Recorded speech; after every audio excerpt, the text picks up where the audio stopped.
여러분 안녕하십니까? 광주 MBC 뉴스데스크입니다. 광주 도시철도 2호선의 운명을 가를 공론화 토론이 임박했습니다.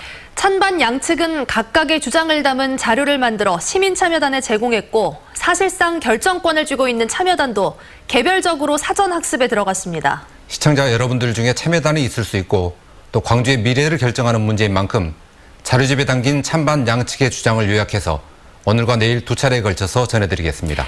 이해를 돕기 위해 김인정, 김철원 두 기자가 양측의 논리를 대변하는 식으로 구성했습니다.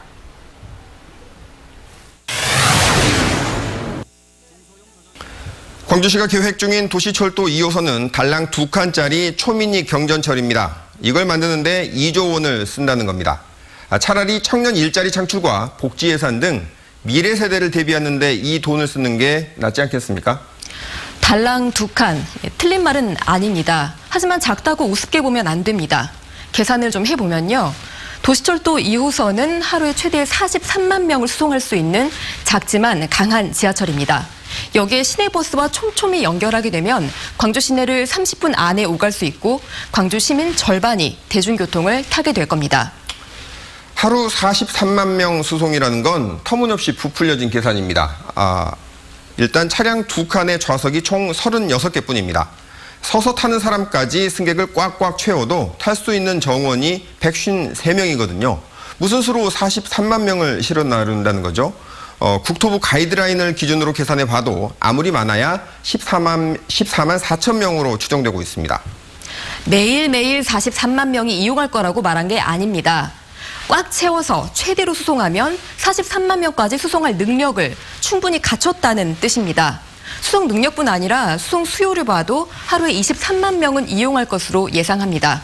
우리가 마음대로 정한 게 아니라 정부 기준에 맞춰 공인되고 검증된 기준입니다.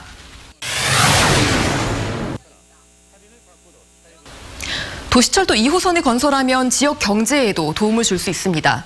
사업비 2조 원 가운데 60%, 1조 2천억 원이 일단 국비로 지원이 되고요. 건설을 안 하면 이 준다는 돈을 날리는 겁니다. 경제 유발 효과도 아주 큽니다. KDI는 생산과 부가가치 유발 효과가 전국적으로 4조 7천억 원, 광주에서만 2조 6천억 원에 달할 것이라고 예측했습니다. 방금 말씀하신 건 면밀한 검증이 필요한 주장입니다. 1호선 운영 적자가 연간 500억 원이고 여기에 2호선이 개통되면 운영 적자가 1,300억 원에 달할 겁니다. 1, 2호선 운영 기간을 20년으로 가정하면 누적 적자가 3조 원이 넘고 30년으로 가정하면 4조 6천억 원입니다. 경제 유발 효과를 이 적자가 압도하게 되는 겁니다. 하지만 역세권이 만들어지면서 생기는 부수적인 지역 경제 활성화도 있지 않겠습니까? 2호선 노선 주변으로는 대규모 주택 단지가 있고 주변 상권이 형성돼 전철이 생겨서 만약에 유동인구가 늘어나면 새로운 역세권이 생길 겁니다.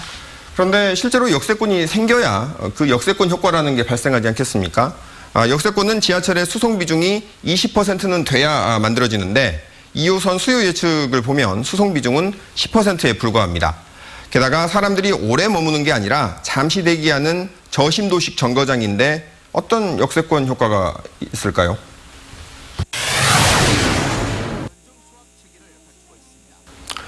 경제성에도 동의할 수 없지만 광주시 재정으로 2호선을 감당할 수 있는지도 따져봐야 합니다. 광주시 재정 자립도는 39.9%로 6대 광역시 가운데 최하위입니다.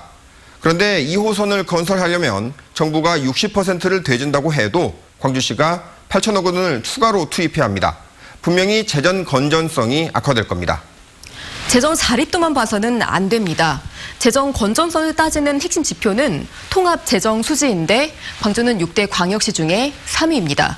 게다가 8천억 원을 한꺼번에 투자하자는 게 아니라 6년에서 8년 동안 나눠서 투자를 하기 때문에 얼마든지 감당할 수 있습니다.